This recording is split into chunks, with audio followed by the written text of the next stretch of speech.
Welcome to English with Leanne. Today we have the phrasal verb to let out, and we have many definitions and uses for this. But as I go through all of these different definitions, you'll notice how they all connect to a meaning of to release. So each of these definitions, like I just said, think about to release. So our first definition of to let out is to allow to flow. And so you might hear someone say, pull over, we need to let some air out of the tires. So you're releasing air from the tires, you're allowing air to flow from the tires. Or after a scary part of the movie, he let out his breath. He had been holding it for the entire scary scene. Okay, so here you can see to let flow, something that has been blocked or stopped and now can move. But you can also use to let out as to allow to leave.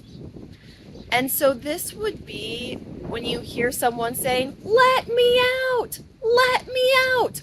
I locked myself in the garage. And they're saying, allow me to leave, help me leave, open the door. And that would be to allow someone to leave a place. Or you might say, I let the dog out.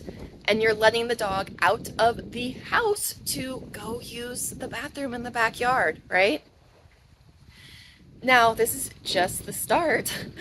You might also use this phrasal verb for to utter, or like kind of to say. So if I let out a small sound of pain, let out, I released it. It escaped from my mouth. When you let out a sound, you are letting it come out, escape. Yeah, you're getting the idea. We also use to let out for when we reveal a piece of information. You might remember the idiom to let the cat out of the bag. I'll go and link that down below in the description. Our next definition of to let out is to release someone from an obligation. I was so happy when our landlord let us out of our lease. Okay, so they let you leave the lease, break your contract. So this is when you have an obligation. You're supposed to do something, but when someone lets you out of it, then you are now free from that obligation. We also have the definition that means to finish so that people can leave.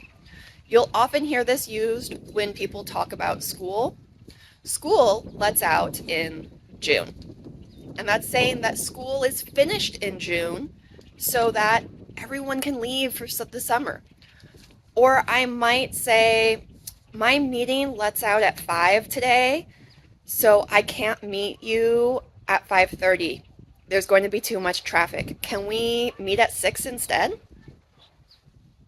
Now, in this case, are you going to use let out or finish? You can pick. I would probably use finish. My meeting finishes at 5, so I can't meet you at 5:30.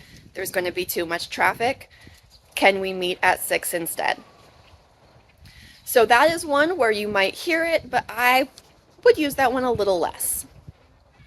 Another definition is to make something larger or looser by moving fabric out of the seam. The seam is where two pieces of the fabric are together. And this might make you think of the phrasal verb to let down, which I will also link down in the description. And to let out, though, is not just down to make longer, but looser or longer or larger. So when you let out the seams in the jacket, You did this because your shoulders were too big. You let the shoulders out of your jacket. And this is when you changed it. You took your jacket to the tailor and they let your jacket out. Okay?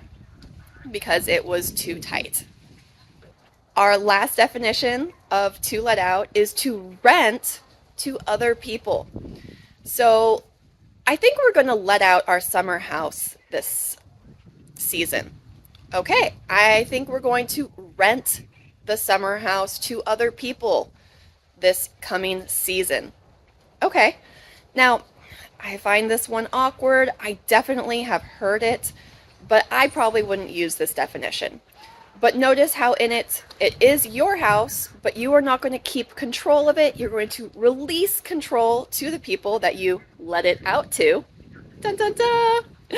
So go ahead and take a look at all of these definitions here and think about how each definition of to let out connects with to release. How are you releasing something or someone, and all the different ways that we can use the phrasal verb to let out. Good luck with this phrasal verb.